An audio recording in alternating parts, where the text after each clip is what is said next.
Pagpatuloy po natin sa Sunday School po natin, tinatalakay ay ang Article 34 patungkol po sa The Confession of Faith, banal na bautismo. At pagpatuloy po natin baptism or the water baptism ay ang Article, at tayo po ay nasa ikatlong po sa bahagi banal na bautismo, the Holy patungkol po dito sa Holy Water Baptism o banal na bautismo. Tayo po ay nasa ikatlong.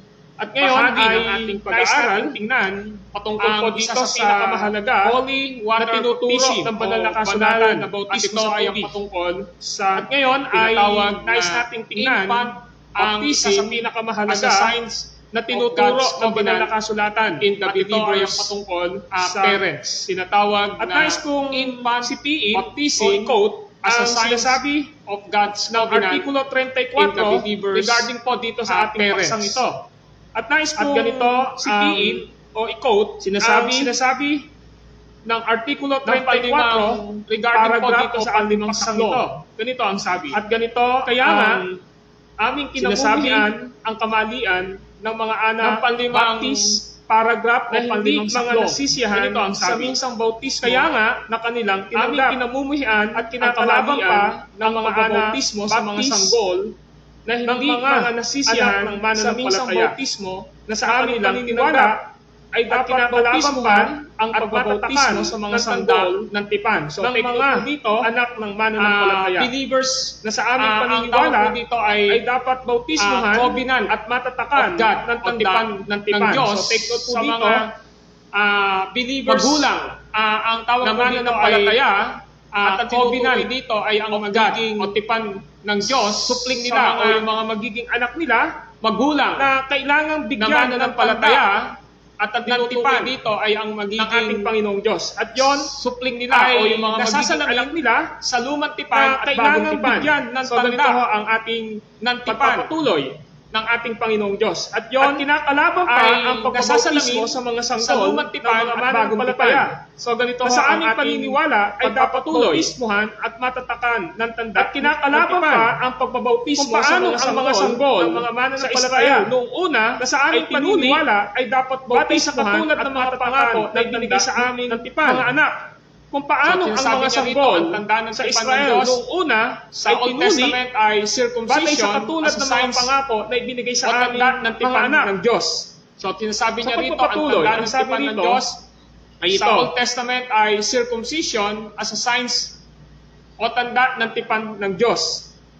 Sa pagpapatuloy, ang sabi rito, sabi at tunay na inialay ni Kristo ang kanyang dugo para rin sa paglilinis sa mga sanggol ng mga mananampalataya kung paano gayon sa mga inialay ni Kristo gulang na ang kanyang dugo. Kaya nga para rin sa paglilinis sa mga sanggol ng mga mananampalataya na bagay na ginawa ni Kristo para sa kanila taong nasa husto gaya ng pinagulang ng Diyos sa kanya. Kaya nga dapat nilang tanggapin na sila ay dapat na maging kabahagi ng sakramento na ginawa ni Kristo para sa kanila ni Kristo gaya ng pinag-uutos sa lalong madaling panahon na sila ay dapat na maging kabahagi ng sakramento immediately ng pagkasira at kamatayan ng tanda ng tipan sa lalong madaling panahon ng anak ng mananampalataya nila sa pamamagitan immediately ng paghahandog para sa kanila ng kordero na isang sakramento ni Jesucristo ng anak ng mananampalataya. Kung sa pamamagitan ng pagtutuli ng paghahandog para sa kanila ng kordero na isang sakramento ni Jesucristo para sa aming mga anak. At sa kadahilan ng itinawag ni Pablo para sa mga Hudyo ay gayon din ni Kristo. So maraming passage na pinapakita para sa amin dito sa ating pag-aaral. At sa kadahilan ng itinawag ni Pablo, Article 34 bautismo ng pagpupuli ni Kristo. So maraming passage na pinag-aaralan ito dito sa ating pag-aaral. Dito po based on our Article 34 is a full of Article 34 passage paragraph 4 sa ating pinag-aaralan ito. Ay pinapakita ron na maliwanag na based on our mga anak ng mananampalatayang magulang, Article 34, paragraph 4, na ipanganak, ay pinapakita doon na dapat maliwanag na ang mga anak ng mananampalatayang magulang ng tanda ng tipan. After na ipanganak, ay sinasabi doon na dapat na ng anak ng mga magulang na mananampalataya. Bigyan ng tanda. Kaya sa umagang ito, ang titingnan natin, ay tinatawag yung sanggol infant baptism ng mga magulang na mananampalataya. Sa Tagalog, kaya sa umagang ito, ang titingnan natin, bautismo ay sa mga sanggol infant sa baptism in the New Testament.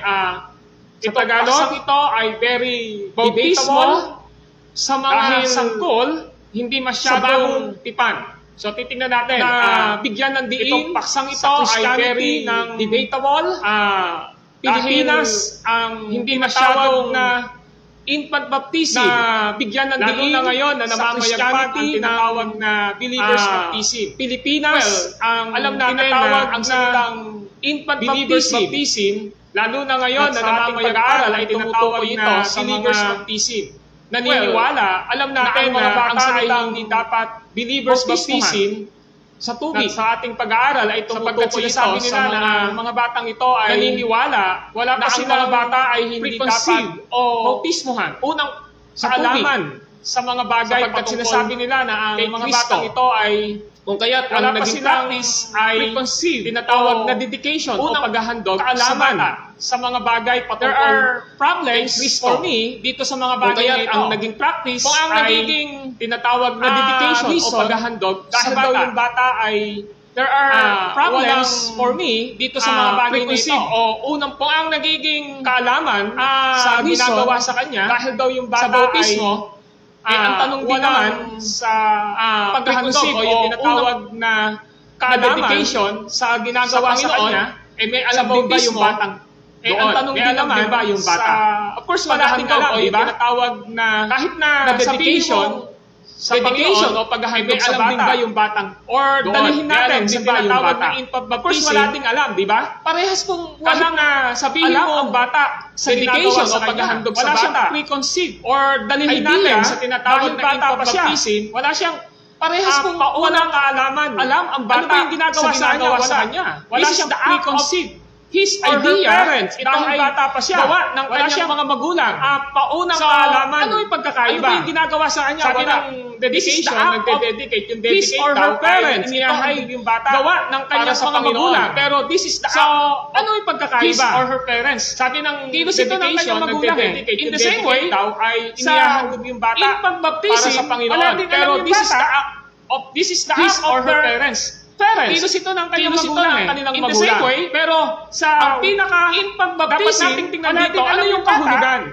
This is the water baptism sa bata. Kilos ito ng kanilang magulang. Pero dedication para sa bata. Dapat natin tingnan dito, ano yung kahulugan? Natin from Old Testament to New Testament baptism sa bata regarding sa yung tinatawag na dedication para sa bata.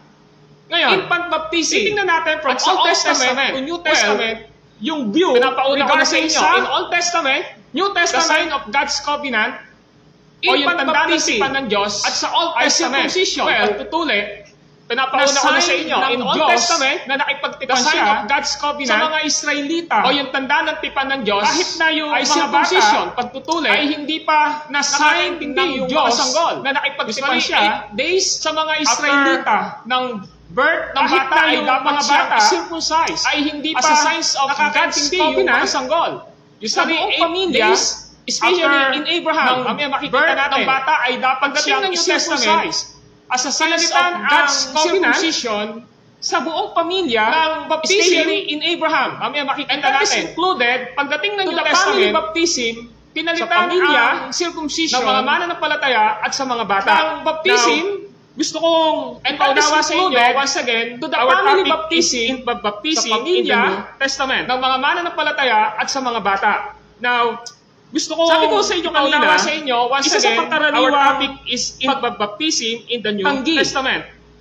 Sa pagsasagawa ng mga report, sabi ko sa inyo kanina, isa sa pangkaraniwang sa infant baptism, tanggi ay wala daw po ito sa New Testament. Sa sagawa this is not the practice of the New Testament. O ng mga Presbyterian, hindi daw sa infant baptism ginagawa ito. Walang practice sa New Testament. Ay wala daw po ito sa New Testament. Sabi this is not the practice of the New Testament. Kanilang sinasabi. Sinasabi nila, hindi daw hindi po ginagawa ito. Walang practice sa New Testament na infant baptism. Simple na true. Hindi po ito totoo. Yan yung mga kanilang sinasabi. Sa katunayan, ay hindi po ito totoo. This is not katotohanan. This is patungkol sa infant baptism na true. Hindi po ito totoo. Isa sa gustong Sa katunayan, atin dito ay ang dalawa sa kanila. Na katotohanan ay makikita natin sa 1 Corinthians chapter 10 verse 2. Please open your Bible. Sa atin dito ay ang dalawa sa kanila verse 2. Una ay makikita natin, if you have a Bible, sa 1 Corinthians chapter 10 verse 2. Corinthians open your Bible verse 2. In 1 Corinthians chapter 10 sabi rito in 1 Corinthians chapter 10 verse 2. Listen, you have a Bible, please be with me. Open your Bible in 1 Corinthians chapter 10 verse 2. 1 Corinthians chapter 10 sabi rito in 1 Corinthians chapter 10 verse 2, ibig malaman ninyo mga kapatid, in verse 1, ang nangyari sa ating mga ninuno na sumunod kay Moises. Chapter 10 verse silang lahat ay naliliman ng ulap. Ibig malaman ninyo sa kanilang paglalakbay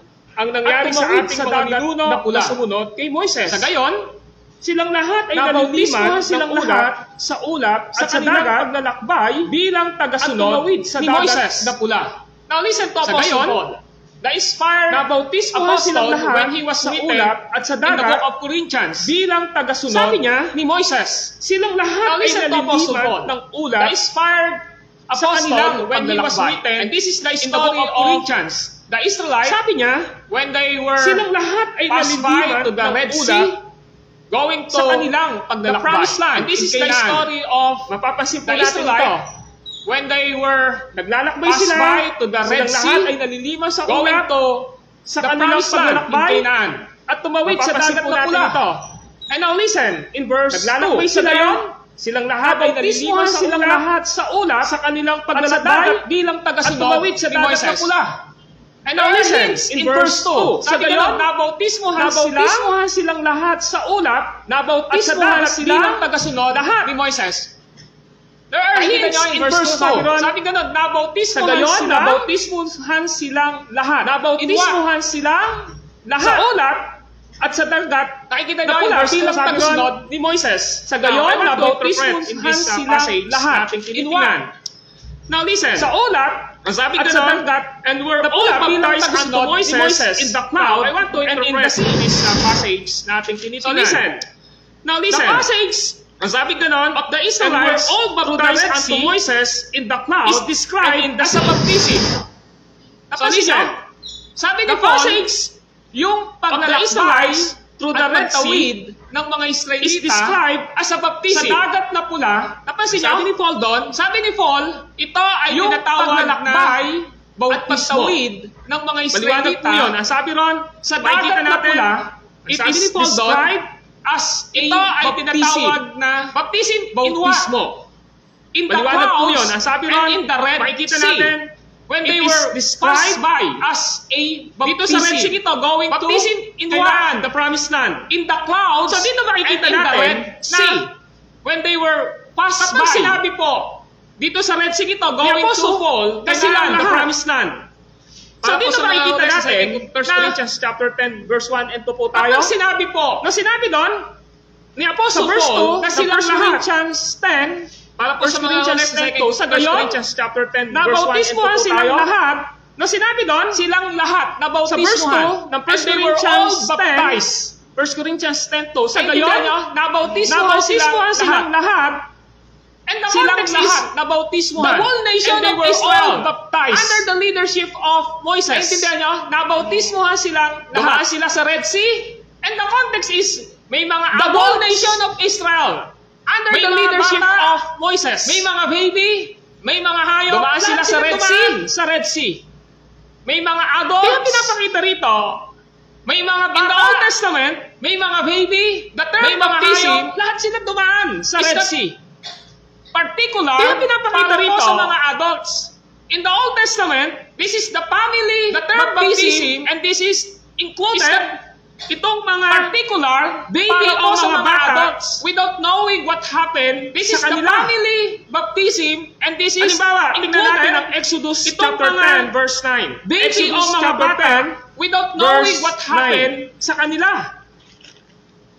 Halimbawa, tingnan natin ang Exodus chapter 10 verse 9. Exodus chapter 10, para makita lang ho natin itong pinag-aaralan natin, yung all o silang lahat. Exodus chapter 10, verse 9. Lahat po kami Mula sa pinakabata hanggang sa pinakamatanda, pinag-aaralan natin dadalhin din namin lahat ang aming mga tupa. Sumagot si Moises, kambing at baka, lahat po kailangan pong kasamang mula sa pinakabata hanggang sa pinakamatanda. Dadalhin din namin lahat ang aming mga tupa, kambing at baka, nationally. Kailangan pong kasamang lahat sa pagpipista namin, nation, ang Israel. Now listen, hindi ho naiiwan ang nagpipista nationally. Kaya sabi ni Moises, yung Old Testament of Exodus chapter 10, Israel, sumagot si Moises, hindi ho naiiwan ang bata. Lahat po kami. Ano sabi niya? Kaya sabi ni Moises, mula sa pinakabata hanggang sa pinakamatanda, sumagot si Moises, lahat po kami. Usually, tayo mga Pilipino, ano sabi niya? Ayaw nating isasama minsan mula sa pinakabata hanggang sa pinakamatanda okasyon, di ba? So, kapag kami mga usually, tayo mga Pilipino, Old Testament, ayaw natin isasama minsan yung mga na lahat sinasama nila. Mula sa pinakabata hanggang sa pinakamatanda. Kapag kami mga okasyon. Pero yung Old Testament, mula sa pinakabata, ang ibig sabihin sinasama nila. Mula sa pinakabata hanggang sa pinakamatanda. Para ma-prove lang po natin, ano? Nasa lumang mula sa pinakabata, ang ibig sabihin po nito, kapag ka-religious, kasama rito, activities, sanggol. Kapag may kinalalaman sa po natin, ano? Pananampalataya nila as a nation Israel, as a church na of God in Old Testament, sinasama po nila yung mga bata. Kapag kaya nasabi nalalaman sa ni Moses, pananampalataya nila as a nation Israel, as a Exodus 12:37, in Old Testament, sinasama po nila yung mga bata. Kaya yan nasabi ni Exodus chapter 12, verse 37. Now, tingnan natin sa Exodus 12:37. Now listen, Exodus chapter 12, verse 37. In Exodus chapter 12, verse 37, ganito ho ang sabi. Now listen. Okay, Exodus 12:37. Mula sa Rameses, naglakbay ang mga Israelita patungong Sukot. Humigit kumulang, okay, Exodus 12:37. Sa 6 na daan mula sa Rameses, ang mga lalaki bukod pa sa mga babae at mga Israelita patungong Sukot. Humigit kumulang, pinapakita po rito, sa 6 na daang mga Israelita, ang mga lalaki bukod pa sa mga babae at mga bata. At meron silang pupuntahan, 6 pinapakita po rito, nung libo ang mga Israelita silang lahat po sa Ehipto, at kasama po ang mga bata. At meron silang pupuntahan natin yan, ano? So, ano yung sinasabi rito? Naraang yung katotohanan from the passage of at kasama po ang mga bata. Chapter 10, verse 2. Na napautismuhan silang lahat. So, ano yung sinasabi rito?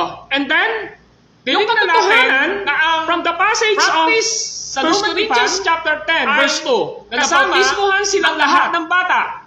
And then, naiintindihan natin na kasama ang lahat ng bata at mga sanggol ay kasama ano ibig sabihin nito? Ang lahat ng bata. Ito ay isang katotohanan.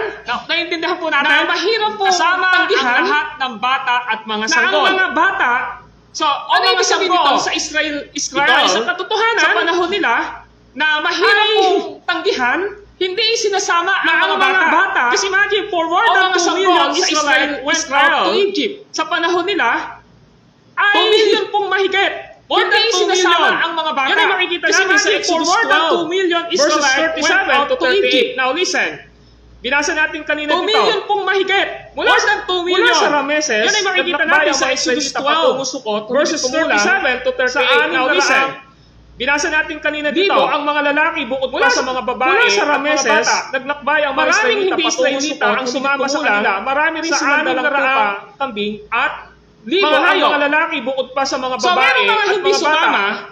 Maraming hindi Israelita ang sumama sa kanila. Marami rin silang dalang tupa, history and theologian, there are more than 2 millions so meron mga hindi sumama in the Red Sea. Because in that time, according to the pinapatunayan ngayon natin dito, there are more than 2 millions who passed by in the Red Sea. As Paul, no panahong iyon, so pinapatunayan ngayon natin dito, chapter 10, verse 1 and 2, so pinapakita ngayon sa atin dito, nang dumaan sila as Paul sa Red Sea, in 1 Corinthians chapter 10, verse 1 and 2, sa ulap, so pinapakita ngayon sa atin dito, nang dumaan sila hanggang sa pinaka sa Red Sea, matanda. Nabautismohan sila that the Red Sea crossing is baptism by the New Testament definition mula po sa sanggol hanggang sa pinaka na ang punto rito, so the point is that the Red Sea crossing is baptism by the New Testament ng mga Israelita and use of the word. So maliwanag na ang punto rito na ito ay isang ang Red Sea, bautismo. Ang pulang dagat, bakit sasabihin ni Paul ng mga Israelita ay dinidefine, pinapaliwanag ng bagong tipan na ito ay isang Israel. Bautismo. Bakit kailangan sabihin na bautismo? Bakit sasabihin ni Paul? Ano yung kinalalaman na pula? Ito bakit kailangan banggitin ni Paul sa 1 Corinthians chapter 10? Sa ulap, Israel. Ang buong Israelita na dumating sila na bautismo sila lahat. Sa kung hindi dagat na pula, nagpo-point out si Paul dito sa na ito ay bautismo. Sa ulap, sa ang buong Israelita nang dumating sila na bautismo sila lahat. Kung hindi po na nagpo-point out si Paul dito na ito ay bautismo, tinatawag na sa tipan ng Diyos, anak-anak ng mananampalataya, sana hindi na niya ito ginamit. Maliwanag at matibay po itong tinatawag na katotohanan. Tipan ng Diyos, ang New Testament ng palataya, sana hindi na salita sa New Testament na baptism, maliwanag at matibay po itong isinasalarawan at ng isang pangyayari sa ang New Testament sa bautismo. Ang salita sa New Testament na baptism, sabi ko kanina, ay isinasalarawan ng isang pangyayari patungkol in pagbaptism. Hindi yung sila naniniwala dyan. Most of them are Baptists. Of course, sabi ko kanina, the believers baptism objected Armenians in pagbaptism. Hindi yung sila naniniwala dyan. Most of them are always deny itong mga bagay na ito. Most of them are Armenians. Most of them later on Pentecostal. Sisiris ko yung they always deny every Sunday yung itong mga bagay na ito. So, tutuliho natin to. Now, so, ang punto ko lang po dito, pero later on, mga kapatid, isisiris ko yung ang salitang ginamit sa salitang baptism, so tutuliho natin sa verse. So, ang punto ko lang po dito, mga kapatid, 1 Corinthians chapter 10, ang salitang ginamit sa salitang baptism ay hindi lamang nagsasalita sa verse na immersion. Kasi yung salitang immersion, this is the most 1 Corinthians chapter 10, last Sunday, sa bagong tipan, doon sa ay hindi lamang nagsasalita ng immersion nung una. Kasi yung salitang immersion kasi, this is the mode of baptism diba? Sabi ng iba, Sunday, the right mode of baptism is preliminary ng ating pagsasalita nung una. And that is wrong. There are three immersion kasi, nilulubog. Sabi ng iba, immersion, the right mode of baptism is immersion, yung ilulubog. Pouring out, binubuhusan. And that is wrong. There are three. And lastly, the third is sprinkle. One is immersion, winibinigan. Second is pinapakita lang dito sa atin na yung paglulubog, hindi lang yung tamang mode, sprinkle, bautismo, winibinigan. Why? Pero, pinapakita lang dito sa atin na yung paglulubog, hindi lang yun yung tamang mode. Sa katotohanan nga, nandumaan sila sa bautismo. Okay? Sa Red Sea. Why? Alam natin doon, the Israelites were sa Red Sea, hinati ng Diyos yung dagat nauuna si, sa katotohanan nga, nandumaan sila sa tapos may dalang tungkol sa Red Sea. Alam natin doon, nagdaan sa Red Sea, hinati ng Diyos yung dagat kasama yung buong Israel, more than 2 million. Si Moises, di ba? Tapos may dalang tungkol. Ako lang ginagawa ng Diyos. Nalubog ba sila? Si Moises, nakuha ba sila ng tubig? Kasama yung buong Israel, more than 2 million. Nalubog sa tubig of course, some of the scholar. Ang katotohanan nga doon, nalubog ba sila? Nagkakaroon ng sprinkle na pagkawilig sa kanila because of, nalubog sa tubig Of course, some of the scholar. Hindi sila nalubog. Ang katotohanan nga doon. Hindi sila nalubog. Sprinkle pagkawilig sa kanila because of, some scholar sinasabi, pero yung immersion hindi sila nalubog. Na nangyayari sa kanila dahil hindi sila nalubog. Maaaring nalilisikan sila tuyong lupa. Pero yung in-immerse sila, sinasabi, in Old Testament, mas okay pa nga may mga sprinkle na nangyayari sa kanila dahil dumaan sila dito. Of course, maaaring nawiwisikan sila ng tubig, pero yung in-immerse sila, hindi po ito issue. Hindi, as a pastor, I believe, sa ano immersion, the sprinkle na dito. Of course, the mode of baptism, water baptism, but what is important is, what is the symbol of the water? As a pastor, I believe, the immersion, the sprinkle, the symbol of the water is no other than the mode of baptism Christ. But what is important is, what is the symbol of the water? Di ba ba? Ano yung simbolo ng tubig? The symbol of the water, ang pagtawid sa dagat na pula, Jesus Christ, ay nangyari sa lumang tipan, makikita natin ito, na nagpapakita ng kahalagahan ng bautismo, na hindi lang po ito, ang pagtawid sa dagat na pula, bago sa nangyari sa lumang tipan, kasi sometimes na yung nagpapakita ng kahalagahan ng bautismo naman may baptism, na hindi lang po ito yung kakulangan sa maraming pastor sa bagong tipan. Kasi hindi masyadong sometimes yung isipan natin nagiging sa New Testament lang naman may baptism in the doctrine. Ito yung kakulangan sa dapat tinitingnan din natin from the biblical point of view. Masyadong the church history nagiging rigid to explore explore pag-aaral ng ng doctrine ng isang pastor. Dapat tinitingnan din nagpapakita natin ngayon from sa the atin biblical dito point of view na hindi the lang church sa history, bagong tipan dapat ginamit ang both salitang yung pag-aaral baptism because ng- from ng Old isang Testament, pastor, the word baptism nagpapakita ay ngayon ginamit sa po atin ito. dito Now, na sa aking hindi lang pagpapatuloy, sa bagong tipan, there were many ginamit ang baptism salitang baptism in the Old because Testament. From Old Testament, the word Even in the baptism Old Testament, ay ginamit po ito. not only in the Red Sea, sa aking but pagpapatuloy, also there were yung many baptism paggamit ng salitang in the Old Testament. nilinis o binautismuhan, Even in is the Old the Testament, old language, ginamit po from not only in the Testament. Red Sea, One of but the example also is Hebrew chapter 9 yung verse 10. paggamit ng salitang Please open your Bible nilinis in o Hebrew chapter binautismuhan 9 is the common verse language 10.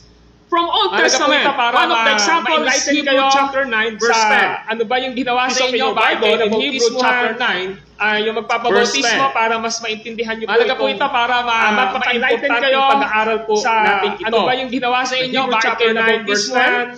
yung Listen to magpapabautismo Apostle para Paul mas maintindihan niyo po as itong Napaka-importante wrote pag-aaral po Hebrew natin ito. The book of Hebrew, Hebrew chapter 9 verse 10. Now listen Now listen to in verse Apostle 10. Paul as Pakinggan one niyo po. who wrote.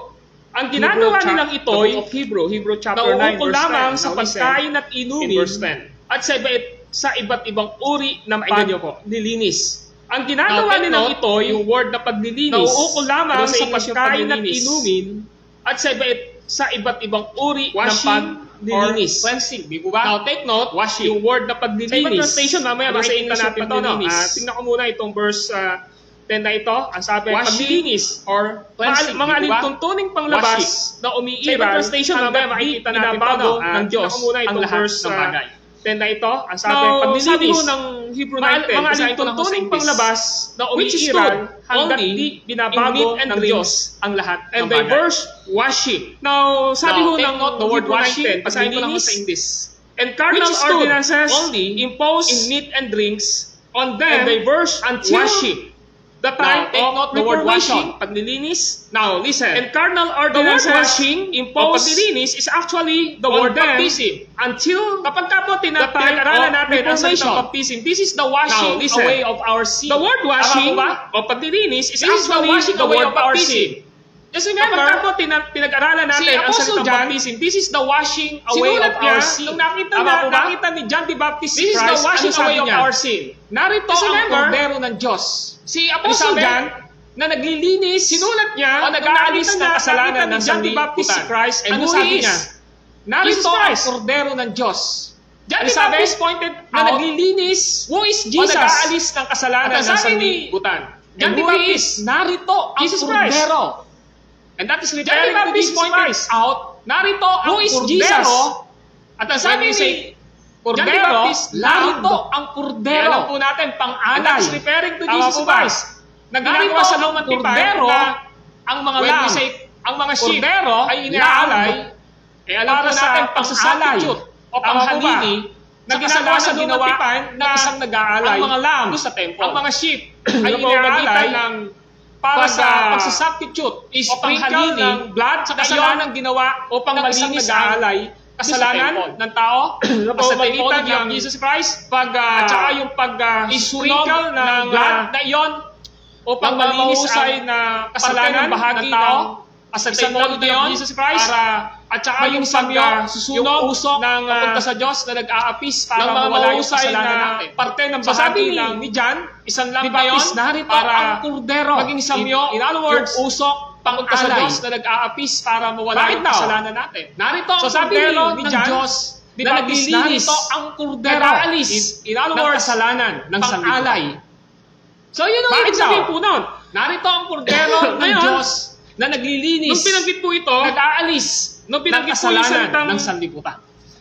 ito So, yun sa ang ibig sabihin po Hebrew nun. 9:10, ang ibig sabihin Ngayon, po dito, ay ito. nung binanggit po ito, The word washing is nung actually binanggit the po yung word salitang baptism. Kaya pag sinabing Ito nilinis, sa Hebrew 9:10, nabautismohan. ang ibig sabihin po Nalinis dito, na kayo, nabautismo kayo. Kaya the word washing is in actually Romans the chapter word 6, baptism. kapag Kaya binautismohan ka, nalinis, nabautismohan ka sa kamatayan at pagkabuhay ni nabautismohan. Kristo.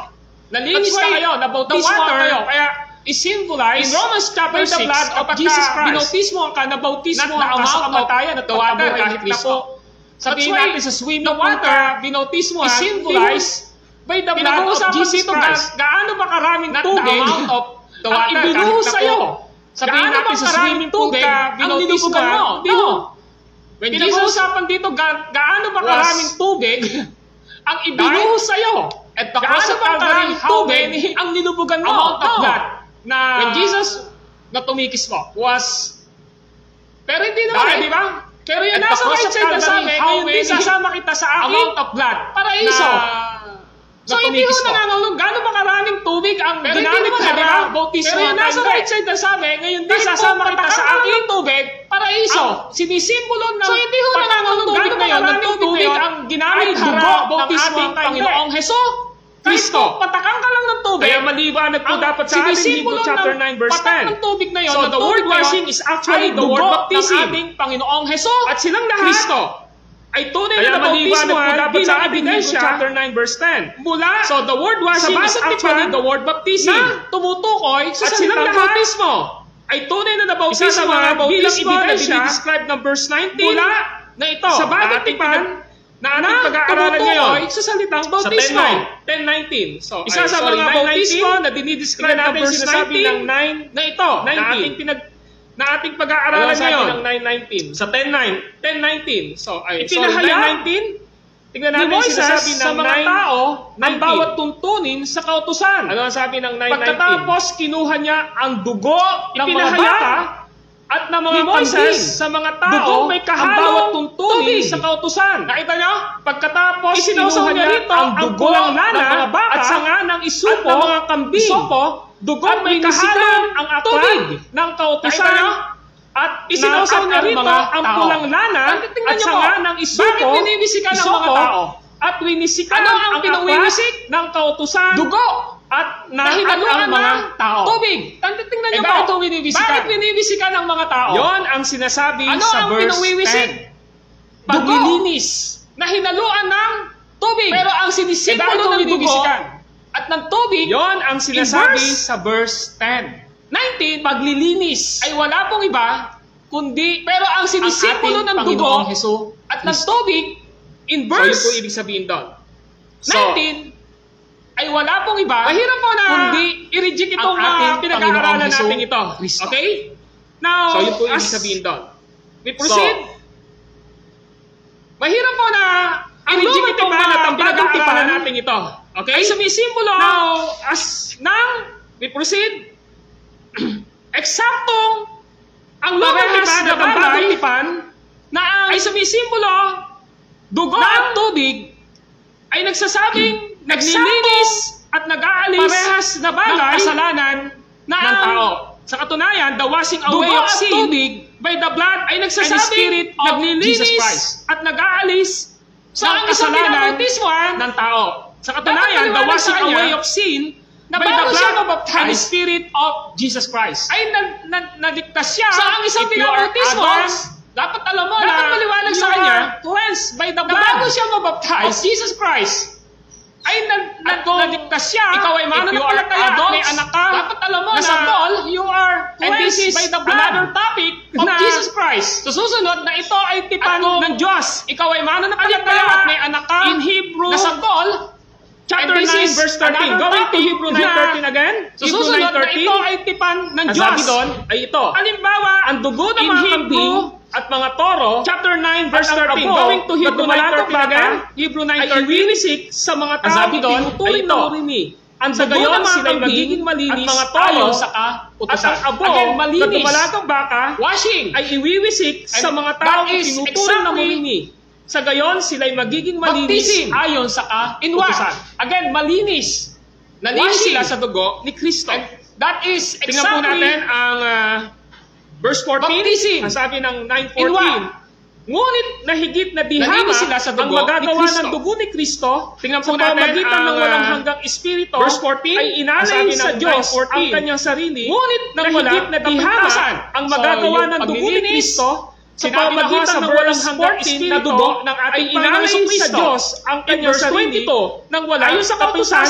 So, halos yung lahat ng paglilinis, bagay ay nilinis sinabi na sa ho sa pamagitan verse ng dugo 14 na dugo at walang ng ating kapatawaran Panginoong ng kasalanan. Kristo kung walang In verse pagbubugo 22, ng dugo. ayon sa kautusan, You see, in Old Testament, halos from lahat Old ng Testament bagay and ay even in the New nilinis sa Testament, pamamagitan ng dugo. na lahat ng At walang bagay ay kapatawaran ng nalinis sa kasalanan kung pamamagitan walang ng dugo. pagbubugo ng dugo. From Old Testament, you see, in Old Testament, They from were Old Testament cleansed by the and blood even of in the New Jesus Testament, Christ, and in na the New lahat ng Testament, bagay ay the nalinis sa believers pamamagitan ng and dugo. His descendant. From Old Testament, kanilang mga They anak were cleansed by the blood of Jesus Christ. nalinis sa And in the pamamagitan New ng dugo Testament, ni Kristo. The later on, believers we will and His explore descendant, yung mga details patungkol kanilang sa mga anak baptism, okay? nalinis So, sa yun yung pamamagitan papakita sa ng atin. dugo ni Kristo. Now, in 1 Later on, Peter we will 3:21, explore tingnan na po natin 1 Peter yung mga details 3:21 patungkol sa baptism, 1 okay? Peter 3:21, So, yun please yung open your papakita Bible. sa atin. 1 Peter Now, in 1 Peter 3:21, Ang tingnan na tubig po natin 1 Peter ay larawan ng 3:21. bautismong nagliligtas 1 Peter ngayon sa 3:21, inyo. please open your Bible. Ang bautismo 1 Peter ay hindi paglilinis ng 3:21. dumi ng katawan, Ang tubig kundi isang pangako ay larawan ng sa Diyos bautismong nagliligtas buhat sa ngayon isang sa malinis inyo. na budhi. Ang bautismo Iniligtas ay hindi kayo paglilinis ng dumi ng bautismo katawan, sa kundi isang pamamagitan ng pangako muling pagkabuhay sa Diyos. ni Kristo. In all our Buhat sa isang malinis na budhi. passage, Iniligtas kayo ito ang pinaka-summary ng bautismo ng sa gustong pamagitan ng muling ng ating pagkabuhay ni pag-aaral. Kristo. In all our Sa pamagitan ni Apostol Peter, passage, ang sabi niya sa ito ang 3:21, pinaka-summary ang tubig ng gustong ipakita ay larawan ng ng ating bautismo. pag-aaral. Do you remember? Sa pamagitan ni School Apostol natin, sinabi ko, in the Peter, time ang of sabi niya sa Noah, 3:21, ang tubig ay nabaptize larawan sila ng bautismo. sa tubig. Do you At remember? ang tubig na yon, Nasa Sunday ang school natin, nagligtas sinabi ko, in the time of sa pamilya ni Noah, Noah as a symbol of the church. 8 po sila na Nabaptize sila naligtas because of the water. sa Nakita tubig. niyo? Pero At yung tubig water na yon, din po ito, ang nagligtas ang siyang sa pamilya ni ng Noah as a judgment ng symbol Lord of the saan? church. Sa mga 8 po tao sila na dahil naligtas napahamak because po of the water. sila. Nakita niyo?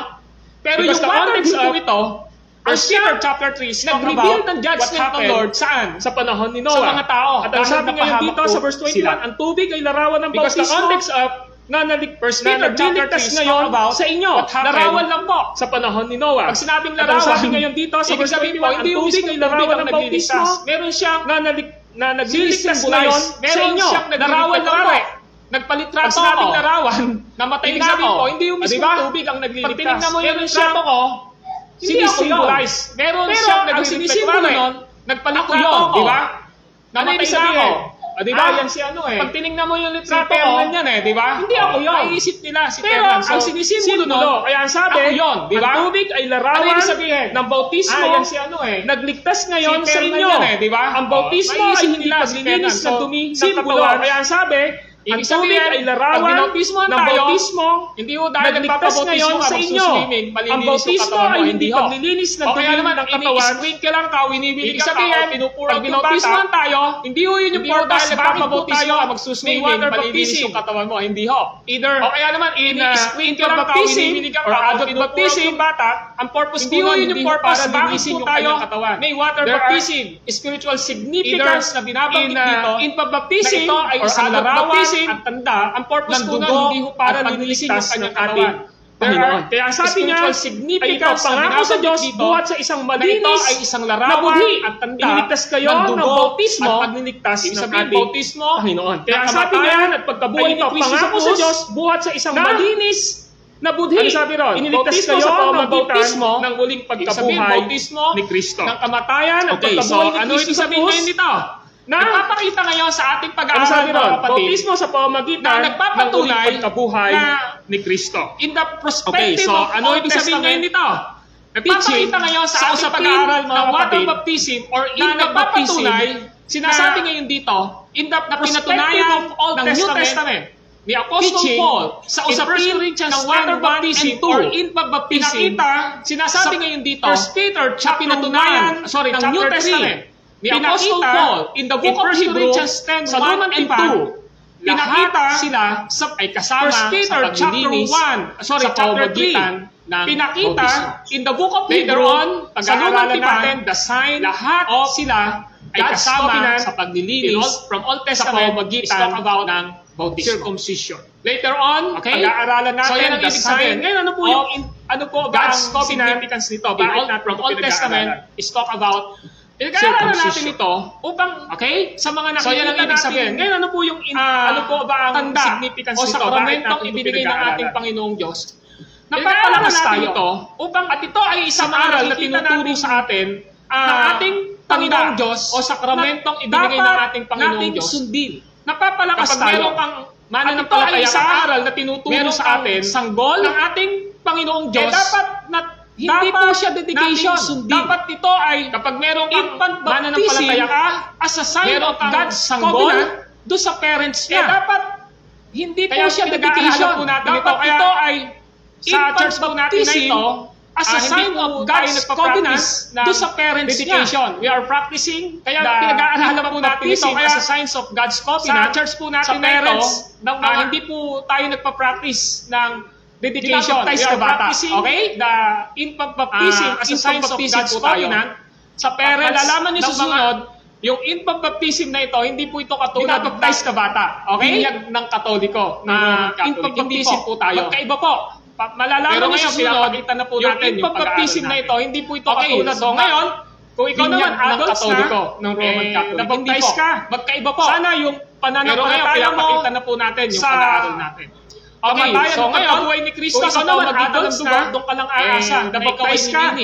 Sana yung pananampalataya mo, ikaw ay nabautismuhan, ikaw man ay niluho, pagkabuhay ni Kristo sa pamamagitan ng dugo, doon ka lang aasa, nagpapakita ikaw ay nilinis, na ikaw ng ating Panginoong Diyos kaya sa pamamagitan ikaw ay nabautismuhan ni Kristo. Ikaw man ay nilubog, so yan po yung gustong ipakita o binuhusan, nagpapakita ito na ikaw ay naligtas sa maraming salamat ng dugo ni Kristo. Sa mga Amen. So yan po yung gustong ipakita sa atin na naipaliwanag. So, let us pray. Panginoon, ang dalangin maraming salamat sa oras na ito sa mga masigit na salita nyo. Binigyan nyo kami ng kaunawaan na ipaliwanag sa aming isipan at kalooban. Panginoon, ang dalangin ko po sa oras na ito na kung saan ay masigit pinaintindi nyo sa amin ngayon. Binigyan nyo kami na napakahalaga po pala kaliwanagan ng sa aming isipan at kalooban. Hindi lamang para sa mga adults na kung saan ay pinaintindi nyo sa amin ngayon ng mga anak na napakahalaga po pala. Panginoon, sa may napatunayan, hindi lamang para sa mga ng pagsasapit namin, kundi kasama po ang mga individual believers ng mga anak ng ay pinapatunayan ninyo. Panginoon, pinapatunayan na sa ganito by the Father ng pagsasabit namin and redeemed by the as an individual blood of Jesus Christ and regenerated by the Holy Spirit ninyo, na we are elect kami by the Father ay mga selyo and redeemed by the nakikita blood of Jesus Christ and regenerated by the Holy Spirit.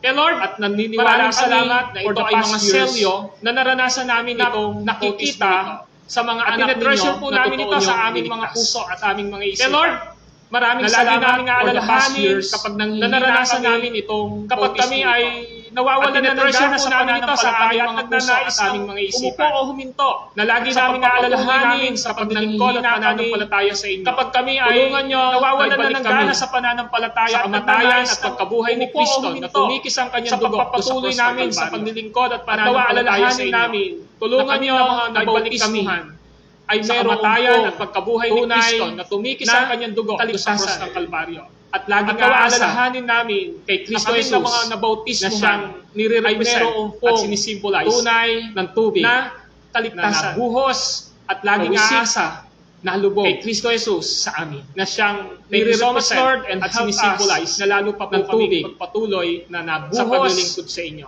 Yes, Lord, na lubog. Marami kaming mga kahinaan. Thank you so much, Lord. Marami kaming mga pagkukulang na lalo pa po kaming magpatuloy pero sa oras nito sa paglilingkod sa inyo. Tinuruan niyo kami na magtiwala pala. Marami kaming mga kahinaan at sa kanyang dugo. Marami kaming mga pagkukulang. Ito, Ama, ay hiling namin sa oras nito. This is our prayer. Tinuruan niyo kami na magtiwala palagi. Amen. Kay Kristo. Paki-off na yung dugo. Lahat po ng ito, Ama, ay hiling namin sa inyo. This is our prayer. In Christ's name. Everybody says, Amen. Paki-off na yun. In light. Okay.